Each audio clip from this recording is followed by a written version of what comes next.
آج ہم ایک بہت ہی ذاتی نوعیت کی کہانی پر بات کر رہے ہیں۔ یہ مبشر نامی ایک نوجوان نے ہمارے ساتھ شیئر کی ہے۔ یہ اس وقت کی بات ہے جب وہ اپنے چچا کے انتقال کے کچھ عرصے بعد اپنی چاچی کے پاس رہنے گئے تھے جی، اور یہ صرف کسی کے گھر ٹھہرنے کی عام سی کہانی نہیں ہے۔ بالکل نہیں۔ اس میں رشتوں کی پیچیدگیاں ہیں، معاشرتی دباؤ ہے، کچھ دبی ہوئی خواہشات بھی شاید، اور ایک نوجوان لڑکے کے مشاہدات ہیں جو سمجھنے کی کوشش کر رہا ہے کہ آخر چل کیا رہا ہے۔ جی ہاں۔ اور جو بات مجھے اس میں خاص لگی وہ یہ کہ ایک بیوہ عورت کی آپ کہہ لیں اندرونی کشمکش، اس کی جذباتی ضروریات، وہ بھی ایک ایسے معاشرے میں جہاں شاید ان چیزوں پر بات کرنا آسان نہ ہو، اسے ایک نوجوان یعنی بھتیجے کی نظر سے دکھایا گیا ہے، اور کیسے چھوٹی چھوٹی بظاہر غیر اہم باتیں مل کر ایک بڑی غیر متوقع حقیقت کو سامنے لاتی ہیں۔ تو آئیے اس کی تفصیل میں چلتے ہیں۔ کہانی شروع یوں ہوتی ہے کہ مبشر کے والد صاحب اسے بھیجتے ہیں اپنی بھابھی کے پاس، جی، چاچی کے پاس، ہاں، جو حال ہی میں بیوہ ہوئی تھیں، شاید اس خیال سے کہ اکیلا پن محسوس نہ کریں۔ گھر کافی بڑا تھا، 4-5 کمرے، اچھا خاصا بڑا گھر۔ جی، لیکن چاچی کہتی ہیں کہ نہیں، رات کو مجھے اکیلے ڈر لگتا ہے، گھبراہٹ ہوتی ہے، تو تم میرے ہی کمرے میں سو جایا کرو۔ ہاں، یہ بات شروع میں ہی تھوڑی قابل غور ہے، بڑے گھر میں گھبراہٹ کی وجہ سے بھتیجے کو اپنے کمرے میں سلانا۔ بالکل، شروع میں تو مبشر کو سب ٹھیک لگا، چاچی بہت خیال رکھتیں، اچھا ناشتہ، روز جیب خرچ بھی ملتا تھا، جو اسے شاید اپنے گھر روز نہیں ملتا تھا۔ ہاں، یہ اس کے لیے نئی بات تھی، تو وہ بھی خوش تھا، چاچی کے چھوٹے موٹے کام کر دیتا، سودا سلف لا دیا، ایک طرح سے ٹھیک چل رہا تھا سب۔ ایک پرسکون سی سطح، لیکن نیچے کچھ اور پک رہا تھا۔ جی، جلد ہی مبشر نے ایک بہت ہی عجیب چیز نوٹ کی۔ موسم تھا سخت سردیوں کا۔ وہ دیکھتا کہ رات کو جب وہ سو رہا ہوتا یا چاچی سمجھتی کہ وہ سو رہا ہے، وہ چپکے سے اٹھتی، اچھا، پٹا اتار کر بستر پہ رکھ دیتی، جو وہ دن میں کبھی نہیں کرتی تھی۔ یہ بھی اہم ہے۔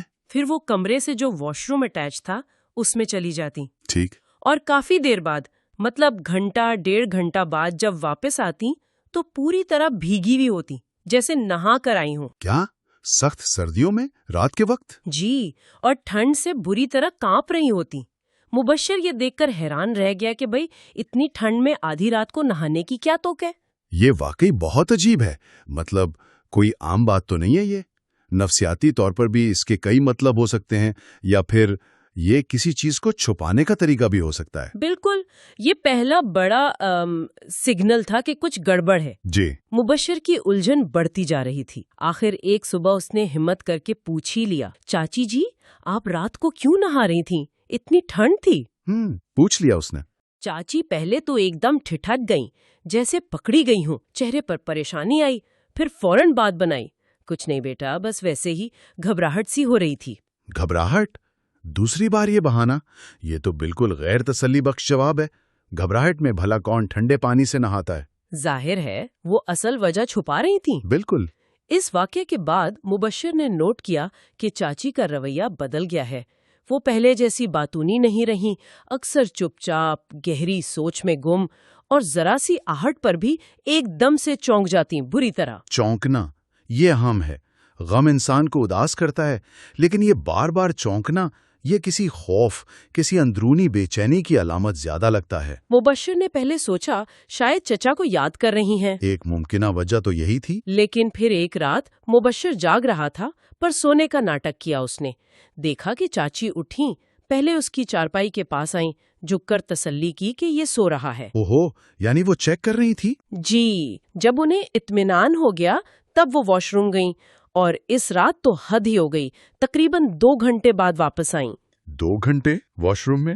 ہاں، مبشر سوچنے لگا روز روز تو پیٹ خراب نہیں ہو سکتا، نہ ہی روز 2 گھنٹے نہایا جا سکتا ہے، آخر یہ کرتی کیا ہے اندر؟ یہ چیک کرنا کہ مبشر سو رہا ہے یا نہیں، یہ تو صاف ظاہر کرتا ہے کہ وہ جو بھی کر رہی تھیں اسے خفیہ رکھنا چاہتی تھیں، اور 2 گھنٹے، یہ بہت ہی غیر معمولی بات ہے۔ اس رات کی ٹھنڈ لگی انہیں بری طرح، اگلی صبح تیز بخار تھا، اٹھا نہیں جا رہا تھا۔ ظاہر ہے۔ مبشر جب حکیم سے دوا لینے جانے لگا تو اس سے رہا نہیں گیا، کہہ دیا، چاچی یہ بخار رات میں نہانے سے ہوا ہے. کل رات بھی آپ 2 گھنٹے بعد آئی تھیں. اچھا، بول دیا اس نے؟ یہ سنتے ہی چاچی نے ایک دم آنکھیں کھولیں، چونک کر بولی، تمہیں کیسے پتا چلا؟ پکڑی گئی؟ مگر فوراً ہی سنبھل گئیں، لہجہ بدل کر ڈانٹ دیا، چپ کرو، فضول باتیں مت کرو، جاؤ دوا لاؤ جلدی. یہ لمحاتی سچائی منہ سے نکلی اور پھر فوراً ڈانٹ دیا، یہ تو تقریباً اعتراف جیسا ہی ہے. اب تو مبشر کا شک یقین میں بدل گیا ہوگا. جی بالکل. اسی دوران ایک اور اہم بات ہوئی. ایک دن چاچی نے گھر میں لگی چچا کی ساری تصویریں، ساری؟ ہاں اپنے کمرے والی بھی، سب اتروا کر ایک صندوق میں بند کروا دیں اور سٹور روم میں رکھوا دیا. کیوں؟ مبشر نے پوچھا تو بولی، بیٹا یہ دیکھ کر دکھ ہوتا ہے، اب میں آگے بڑھنا چاہتی ہوں زندگی میں. یہ بظاہر تو منطقی لگتا ہے، غم سے بچنے کی کوشش، لیکن ساری نشانیاں یوں ہٹا دینا، یہ صرف غم سے بچنا نہیں، یہ ماضی سے، اس رشتے سے شعوری طور پر تعلق توڑنے جیسا ہے. جیسے وہ کسی نئی زندگی کے لیے جگہ بنا رہی ہوں. بالکل، اور شاید اسی لیے جیسا مبشر نے نوٹ کیا ہاں کہ اس کے بعد وہ کچھ خوش رہنے لگی تھی. جی یہی تو عجیب بات تھی. تصویریں ہٹانے کے بعد وہ پہلے سے زیادہ خوش، چہرے پر تازگی، کبھی کبھی گنگنانے بھی لگیں. لیکن رات والا معمول ویسے ہی جاری تھا. ہاں وہ ویسے ہی چل رہا تھا.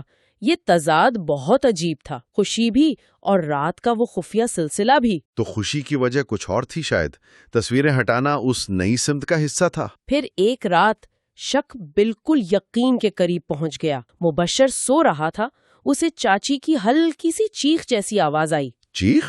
ہاں. وہ فوراً اٹھ بیٹھا، دیکھا چاچی بستر پر نہیں ہے، واش روم کی بتی جل رہی تھی. اسے لگا شاید گر گئی ہیں. اوہ خدایا! وہ گھبرا کر اٹھا، واش روم کے دروازے تک گیا. جیسے ہی آواز دینے لگا، اسے اندر سے کسی کے سرگوشیوں میں بات کرنے کی آواز آئی. سرگوشیاں؟ واش روم سے؟ جی. وہ وہیں ساکت ہو گیا. گھر میں تو کوئی اور تھا نہیں. یہ کس سے باتیں کر رہی تھیں؟ یہ تو بہت بڑا انکشاف ہے. مطلب واش روم صرف نہانے کی جگہ نہیں تھی، وہ رابطے کا ذریعہ بھی تھا. فون یا کوئی اور؟ کچھ دیر بعد پانی چلنے کی آواز آئی، پھر چاچی کے گنگنانے کی. مبشر فوراً پیچھے ہٹ کر بستر پر لیٹ گیا، آنکھیں بند کر لیں. تھوڑی دیر میں چاچی باہر آئیں. مبشر نے کن انکھیوں سے دیکھا. رات کے اس پہر وہ ڈریسنگ ٹیبل کے سامنے کھڑی گیلے بال سنوار رہی تھیں اور گنگنا رہی تھیں. یعنی وہ تیار ہو رہی تھیں، خوش تھیں. اس خفیہ سرگرمی کے بعد اب تو صاف تھا کہ ان کی زندگی میں کوئی راز ہے. اگلی رات فیصلہ کن تھی. چاچی اٹھ کر واش روم گئیں. مبشر بھی پیچھے گیا. اس بار بھی؟ ہاں. اس نے دیکھا آج چاچی جلدی میں دروازہ ٹھیک سے بند کرنا بھول گئیں. ہلکی سی درز تھی. اچھا. مبشر نے ہمت کی، بہت آہستہ سے دروازہ تھوڑا سا کھولا، اندر جھانکا اور اس کے تو ہوش اڑ گئے. کیا دیکھا؟ واش روم خالی تھا، چاچی نہیں تھی. کیا مطلب؟ کہاں گئیں؟ پھر اس کی نظر اوپر گئی. واش روم میں ایک بڑا سا روشن دان تھا، وینٹیلیٹر جسے کہتے ہیں. جی ہاں. وہ اتنا بڑا تھا کہ کوئی آرام سے گزر سکتا تھا. مبشر نے کرسی رکھی، اوپر چڑھ کر باہر جھانکا. اور دوسری طرف دیوار کے ساتھ ایک لکڑی کی سیڑھی لگی ہوئی تھی. تو یہ تھا راستہ، روشن دان اور سیڑھی. جی. اس کا دماغ گھوم گیا. یہ سب واش روم جانا، دیر لگانا، نہانا، سب بہانہ تھا. وہ تو رات کو گھر سے باہر جاتی تھیں. یہ تو بالکل فلمی سین ہے. اب ساری کڑیاں مل گئیں. مبشر فوراً نیچے اترا، دبے پاؤں گھر کے پچھلے حصے میں گیا، اندھیرے میں چھپ گیا، انتظار کرنے لگا. کتنی دیر؟ وہی تقریباً 2 گھنٹے. پھر اس نے دیکھا چاچی ایک قریبی گلی سے تیز تیز آ رہی ہیں. اچھا. وہ پچھواڑے آئیں، سیڑھی چڑھیں، روشن دان سے اندر، اور کچھ دیر بعد کمرے میں آ کر لیٹ گئیں. مبشر نے سب دیکھ لیا. اب تو کوئی شک نہیں رہا تھا. اگلے دن جب چاچی باہر گئیں، مبشر نے ان کے کمرے کی تلاشی لی. کچھ ملا؟ ہاں. تکیے کے نیچے سے ایک پرانا سا بٹنوں والا موبائل فون ملا. موبائل؟ اور وہ فون اس کے مرحوم چچا کا تھا. چاچا کا فون؟ یہ تو اور بھی عجیب ہے. جی. گاؤں میں اور خاص کر اس گھر میں عورتوں کا فون رکھنا عام نہیں تھا. اس نے فون آن کیا، کال ہسٹری دیکھی.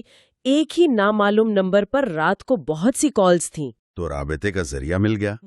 اور مرحوم شوہر کا فون استعمال کرنا یہ ظاہر کرتا ہے کہ وہ کتنی احتیاط کر رہی تھیں. شاید سوچا ہوگا اس پر کسی کو شک نہیں ہوگا. بالکل. اب مبشر پوری طرح تیار تھا. اس رات جب چاچی پھر اسی راستے سے باہر نکلیں، وہ پھر پیچھے گیا. جی. اس بار فاصلہ رکھتے ہوئے پیچھا کیا. دیکھا کہ چاچی گاؤں کے بالکل آخر میں ایک کچے پکے مکان میں داخل ہوئیں.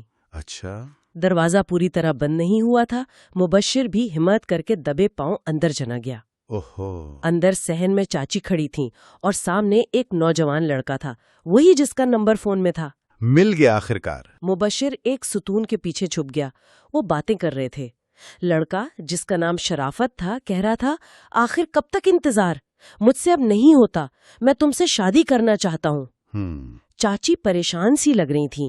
کہہ رہی تھیں، شرافت سمجھو تو، ہماری عمر میں فرق ہے، میں بیوہ ہوں، لوگ کیا کہیں گے، تمہارے گھر والے مانیں گے، اور کیا تم شادی کے بعد بھی مجھ سے ایسی ہی محبت کرو گے؟ یہ ساری باتیں، ان کا خوف، ان کی خواہش، معاشرے کا ڈر، عمر کا فرق، سب کچھ اس میں آ گیا. وہ ایک بہت مشکل صورتحال میں تھی. جب چاچی اس گھر سے نکلیں تو دہلیز پر ہی مبشر کھڑا تھا. آمنا سامنا ہو گیا. چاچی نے اسے دیکھا تو ان کا رنگ اڑ گیا، پیروں تلے سے زمین نکل گئی. گھر آ کر مبشر کا غصہ پھٹ پڑا، چیخنے لگا، شرم نہیں آئی آپ کو؟ چچا کی روح کو تکلیف دے رہی ہیں، میں ابھی سب کو بتاتا ہوں. اوہ، یہ تو بہت شدید رد عمل تھا. چاچی تو بس ٹوٹ گئیں، اس کے پیروں میں گر گئیں، رونے لگیں، ہاتھ جوڑے. بے بسی. ہاں، واسطے دیے کہ راز نہ کھولے. کہنے لگیں، بیٹا میری عزت مٹی میں مل جائے گی، تم کہو تو آدھی زمین تمہارے نام کر دیتی ہوں، بس کسی کو نہ بتانا. زمین کی پیشکش، یہ ان کی مایوسی کی انتہا تھی. پھر روتے ہوئے سب مان لیا. ہاں وہ شرافت ہے، تمہارے چچا کے بعد اس نے میرا خیال رکھا. میں اس سے محبت کرتی ہوں، اس سے شادی کرنا چاہتی ہوں، پر لوگوں سے ڈرتی ہوں. آخرکار سچ سامنے آ گیا. مبشر اس وقت تو چپ ہو گیا، شاید ترس آ گیا یا زمین کی بات سن کر. کچھ بھی ہو سکتا ہے. لیکن گھر جا کر اس نے والدین کو سب بتا دیا. وہ لوگ فوراً آئے، خاندان کے بزرگ بھی جمع ہوئے. اب کیا ہوگا؟ سب نے بات سنی. مبشر کے والد نے شرافت سے بھی ملاقات کی، اور پھر حیرت انگیز طور پر کیا ہوا؟ انہوں نے ہنگامہ نہیں کیا، بلکہ معاملے کو سمجھا اور کچھ دن بعد چاچی کا نکاح شرافت سے کروا دیا. واقعی یہ تو بہت ہی غیر متوقع اور مثبت بات ہے. خاندان نے سمجھداری دکھائی. جی، چاچی خوشی خوشی رخصت ہو گئیں. چلیں، انجام اچھا ہوا. اور کہانی یہاں ختم نہیں ہوئی. جب مبشر واپس جانے لگا تو چاچی نے اسے بلایا اور آدھی زرعی زمین کے کاغذات اس کے حوالے کر دیے. ہیں؟ سچ میں دے دی؟ ہاں. بولی، تم نے میرا راز رکھا، میں نے تمہیں بیٹا مانا ہے، یہ میری آدھی جائیداد تمہاری. یہ صرف راز رکھنے کا انعام نہیں لگتا، یہ شاید اس رشتے کا، اس مشکل وقت میں ساتھ دینے کا اعتراف تھا. بالکل. تو یہ تھی مبشر کی کہانی. ایک نوجوان کا اپنی چاچی کی زندگی کے ایک انتہائی نجی باب کا گواہ بننا. شک سے شروع ہو کر راز فاش ہونے تک، اور پھر ایک غیر متوقع انجام تک کا سفر. یہ کہانی ہمیں سوچنے پر مجبور کرتی ہے نا؟ تنہائی، محبت کی خواہش اور سماجی دباؤ، خاص طور پر ایک بیوہ عورت کے لیے. جی، چاچی کا کردار اپنی خوشی کی تلاش میں روایت سے ٹکراتا ہے، بھلے ہی چھپ کر. اور مبشر کا کردار بھی خاموش دیکھنے والے سے رازداں، اور پھر صورتحال کے حل میں ایک کردار. اور آخر میں چاچی کا اسے جائیداد دینا، یہ ان کے رشتے کی گہرائی دکھاتا ہے. بالکل. تو آخر میں یہی سوال رہ جاتا ہے کہ کیا ذاتی خوشی کا حصول، خاص کر اگر وہ روایتی راستوں سے ہٹ کر ہو، ہمیشہ خود غرضی ہے یا یہ فرد کا حق ہے؟ اس کہانی کا انجام، خاندان کی قبولیت، شاید اس حق کی طرف ایک اشارہ کرتا ہے. یہ ایک اہم نقطہ ہے غور کرنے کے لیے.